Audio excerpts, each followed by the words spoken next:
우리는 계속해서 예레미야서를 살펴보고 있습니다. 지난 시간에 말씀드린 대로 예레미야 26장부터 45장까지는 예레미야의 전기와 예언을 담고 있는데, 그 중에서 34장부터 45장까지는 바벨론의 예루살렘 함락 전후의 사건과 예언을 다루고 있습니다. 그런데 이 바벨론의 예루살렘 포위와 함락 위기의 사건을 다루는 이 상황에서 그보다 약 20년 전에 있었던 사건이 삽입되어 소개되어 있습니다. 그래서 이 성경을 볼 때 왜 갑자기 이 내용이 나오지 이해가 안 될 때가 있지요. 그런데 여러분, 드라마나 영화를 볼 때 어때요?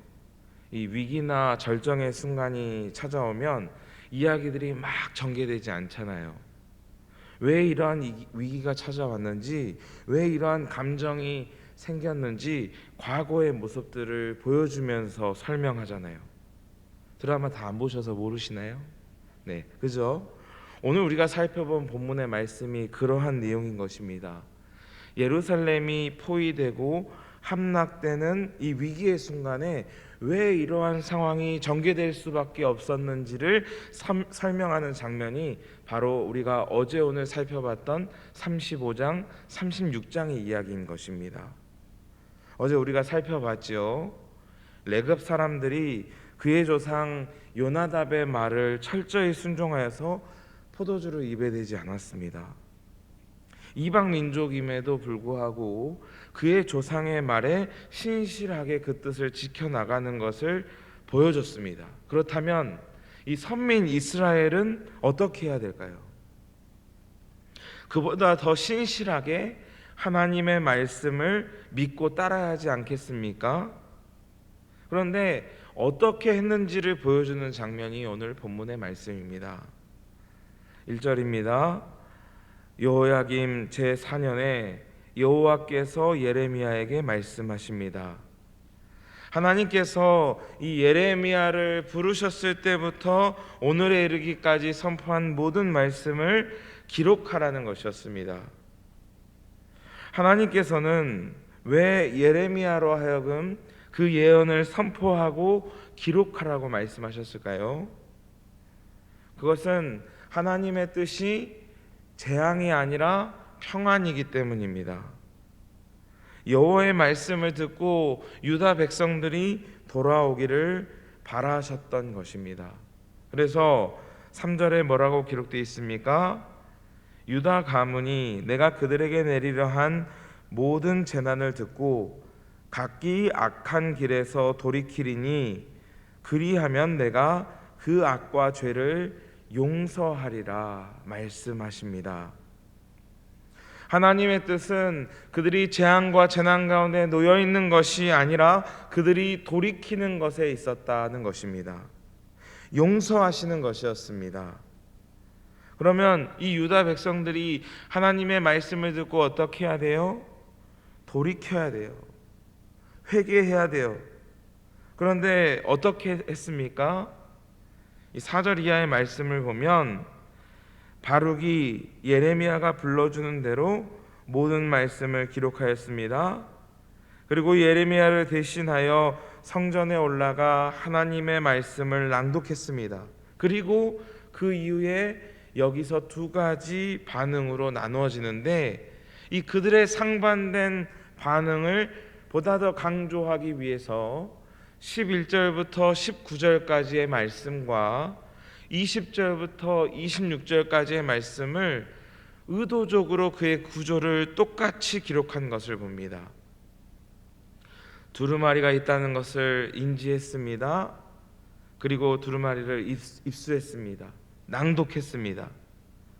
그런데 고관들의 반응은 이러했고 왕의 반응은 이러했다라는 것을 보여주고 있습니다. 각각의 반응이 다른 것이지요. 먼저 앞부분을 보면 고관들이 그 말씀을 듣고 놀랐다 하였습니다. 여기서 이 놀라다라는 단어의 원어를 보면 그냥 깜짝 놀랐다라는 의미가 아니라 정서적으로 감당하기 어려운 상황에서 자연스럽게 나타나는 두려움 또는 놀라움을 의미합니다. 즉, 그 두려움은 이 하나님의 예언의 말씀에 대한 경외심이었다는 것입니다. 그리고 그 소식을 왕에게 알리게 됩니다. 그런데 왕이 이 말씀을 낭독할 때에 어떻게 반응했습니까? 두루마리를 칼로 잘라내고 불태웠다고 말씀합니다. 24절, 그 말씀을 듣고도 두려워하거나 자기 옷을 찢지 않았다고 말씀합니다. 오히려 왕에게 이 두루마리를 불태우지 마시라고 간청했는데도 불구하고 말을 듣지 않고 오히려 예레미야와 이를 기록한 바룩을 잡아 넣으려고 했습니다. 이것이 하나님께서 유다를 심판하실 수밖에 없던 이유였던 것입니다. 이방 민족조차도 자신의 조상의 명령에도 이렇게 신실하게 순종하며 살아가는데 왕이, 선민이 하나님의 말씀에 귀를 기울이지도 않고 오히려 불태우며 하나님의 뜻을 증거하는 선지자를 죽이려 했던 것입니다. 오늘 이 말씀이 우리의 삶에 질문합니다. 또 생각해 보며 우리의 삶을 되돌아보며 적용해 볼 수 있는 이 시간 되기를 주님의 이름으로 간절히 소망합니다. 오늘 이 말씀이 우리에게 말씀하시는 것이 무엇입니까? 주님의 음성을 듣고 있는지 지금 질문하고 있습니다.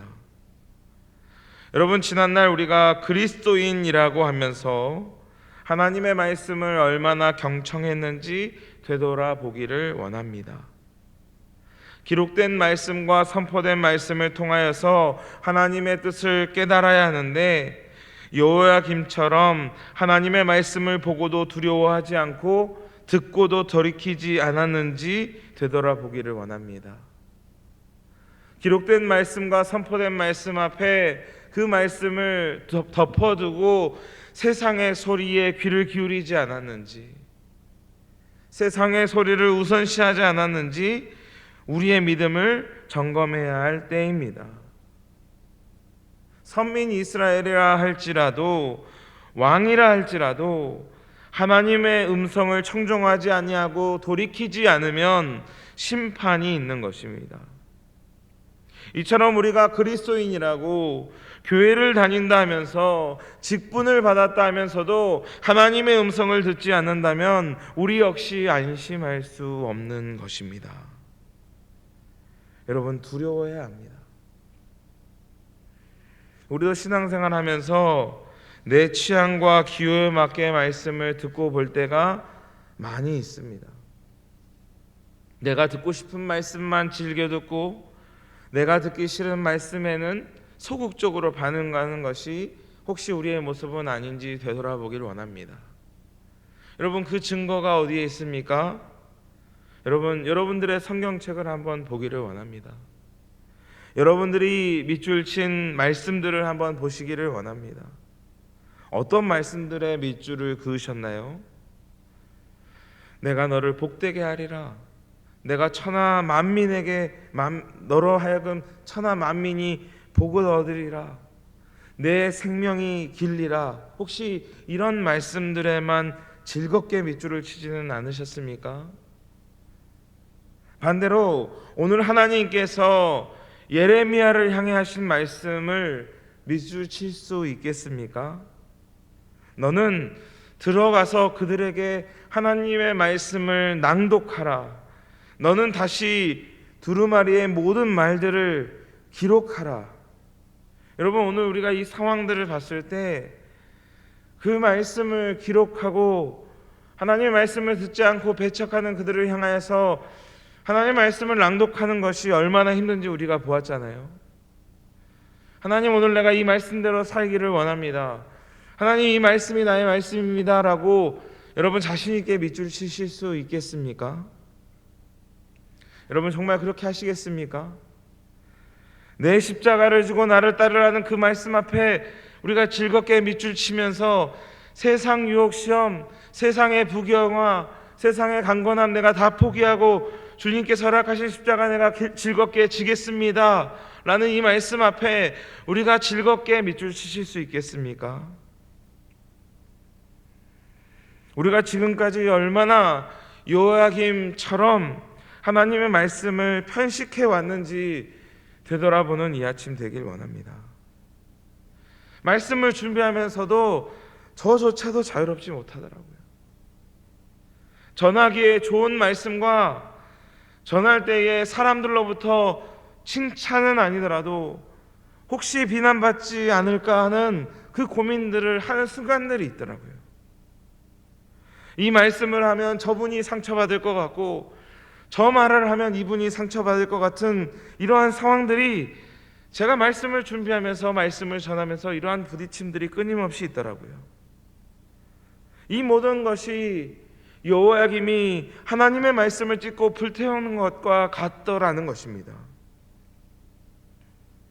오늘 이 아침 기도할 때에 하나님의 말씀을 보고 들음으로 놀라는 은혜를 허락하여 달라고 기도하는 이 아침 되기를 원합니다. 듣고 싶은 말씀만 듣는 것이 아니라 주님께서 저희를 향하여서 하시고자 하는 말씀이 무엇인지를 깨닫고 그 말씀을 우리가 온전히 순종할 수 있는 은혜를 달라고 기도하시기를 소망합니다. 두 번째, 이 말씀이 우리에게 질문하는 것은 내 사명을 잘 감당하고 있는가입니다. 여러분, 오늘 우리에게 주어진 사명을 잘 감당하고 계십니까? 사명 없는 삶이 없습니다. 하나님께서 호흡을 주셨다면, 하나님께서 생명을 주셨다면 그것은 사명이 있다는 것입니다. 우리 일마을 어르신들 지금 이 자리에 계시지요? 이제 은퇴했고 몸도 약해져서 내가 무슨 사명을 감당하겠나 스스로 생각하시는 분이 계실지 모르겠습니다. 그런데 우리 권사님들도 사명이 있으시지요? 교회와 나라와 민족과 가정을 위하여, 가문을 위하여 기도하는 사명이 있으시지요?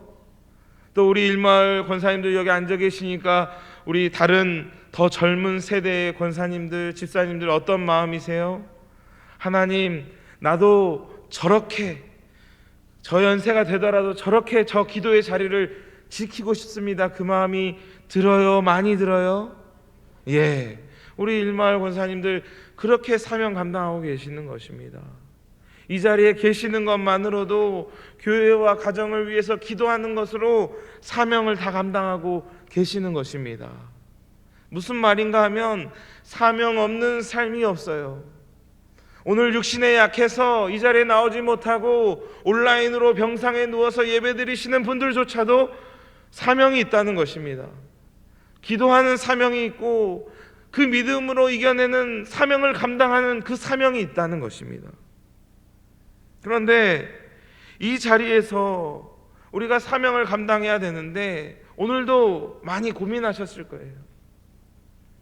추운 이 바람을, 비바람을 뚫고 이 자리에 와야 하나? 아니면 따뜻한 방바닥에 두꺼운 이불 덮으면서 누워서 쉬어야 하나? 그 수많은 고민들을 하셨을 것입니다. 모든 안락함을 포기하고 이 자리에 우리가 모인 것이 사명인 줄 믿습니다. 오늘 본문의 예레미야와 바룩은 어려운 상황 가운데서도 그럼에도 불구하고 사명을 감당했음을 봅니다. 사람들이 환영하지 않았습니다. 그의 신변에 어려움이 있었습니다. 그런데 주님께서 말씀하시니 그가 사명을 감당하였습니다. 그리고 또 기록하라 하니 바룩이 다시 불탄 하나님의 말씀을 기록한 것을 봅니다. 여러분, 우리도요, 사명 감당하면 어려움이 찾아오잖아요. 그런데 어려움이 찾아오면 그 사명을 쉽게 포기하곤 합니다. 혹시 지난날의 어려움으로 주저앉아 계신 분들이 계시다면 오늘 다시 그 사명을 회복하길 소망합니다. 여러분, 혹시 마음 가운데 그런 마음 있으신 분 계십니까? 이제 한 달만 더 하면 내가 25년도부터 내가 다 손 놓는다. 내가 이거 얼마나 힘들었는데 하나님과 1년 약속이니까 내가 놓는다. 그런데 여러분 바룩을 보십시오. 그가 성실히 기록한 그 말씀이 불타 없어졌습니다. 얼마나 낙심됐을까요? 하나님께서 다시 그 말씀을 기록하라고 했을 때 얼마나 황당했을까요? 하나님 다시요? 또요? 그런데 그럼에도 불구하고 사명을 감당하며 여호와 하나님의 뜻을 증거하는 그 모습을 봅니다. 여러분 삶의 무게가 힘겨워도요, 또 사명을 감당하면서 겪는 실패와 어려움으로 낙심하고 주저앉아 계시다면 오늘 이 말씀을 통하여서 예레미야와 바룩의 삶을 통하여서 다시 일어날 수 있는 은혜가 있기를 간절히 소망합니다. 여러분들이 사명을 감당하는 데 있어서 나이와 건강과 지혜와 여러 가지 문제들이 더 이상 문제가 되지 않음을 믿으시기 바랍니다. 여러분, 우리가 속해 있는 이 주변을 한번 봐보십시오. 우리의 가정이, 내가 속해 있는 직장과 사회를 보십시오. 여호와김의 그 시대보다 더 악하고 어둡지 않습니까? 그들이 하나님의 말씀을 듣지 않고 들어도 돌이키지 않습니다.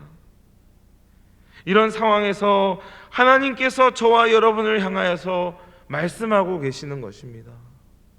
기록하라, 가서 전해라, 그리고 또 전해라, 또 기록하라고 말씀하고 계십니다.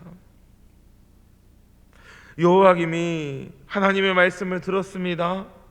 그 두루마리를 찢고 불태웠습니다. 바룩의 마음이 아팠을까요? 아니면 그 상황을 바라보시는 하나님의 마음이 아프셨을까요? 그 음성을 듣지 않는 그 모습들을 바라보며 하나님의 마음이 찢어지듯 아프셨을 것입니다. 그럼에도 불구하고 다시 전하라 하시는 하나님의 찢어지는 마음을 깊이 묵상해 보길 원합니다. 하나님의 마음을 알아 아무도 듣지 않은 이 어두운 세상 속에서 그 귀에 여호와의 말씀을 낭독하는 우리 모두 되시기를 간절히 소망합니다. 말씀을 정리합니다. 나는 오늘 하나님의 말씀 앞에 어떻게 반응해 왔는가? 나는 하나님의 명령 앞에 어떻게 반응해 왔는가? 오늘 말씀이 저와 여러분에게 질문합니다. 이 질문 앞에 십자가 앞에서 정직하게 대답하고 성령의 지도하심을 구하며 나아가는 우리의 삶이 되시기를 주님의 이름으로 간절히 소망합니다. 기도하겠습니다. 거룩하신 주 여호와 하나님 아버지, 오늘도 저에게 생명과 사명 허락하여 주셔서 하루를 감당하게 하심에 감사합니다. 허나 지난날 우리의 삶을 되돌아볼 때 부끄러운 뿐임을 정직하게 고백합니다. 하나님의 말씀 앞에 지난날 여호와김처럼 듣고 싶은 것만 듣지 않았는지 우리의 믿음을 되돌아봅니다. 예레미야와 바룩처럼 주어진 사명 앞에 성실히 감당했는지 우리의 모습을 되돌아봅니다. 회개와 결단이 있게 하여 주시고 회개할 때 주 예수 그리스도의 보혈로 정결케 하여 주옵시며 결단할 때 성령께서 지도하여 주셔서 주님 보시기에 아름다운 삶을 살아내는 저희 모두들 될 수 있도록 인도하여 주옵소서.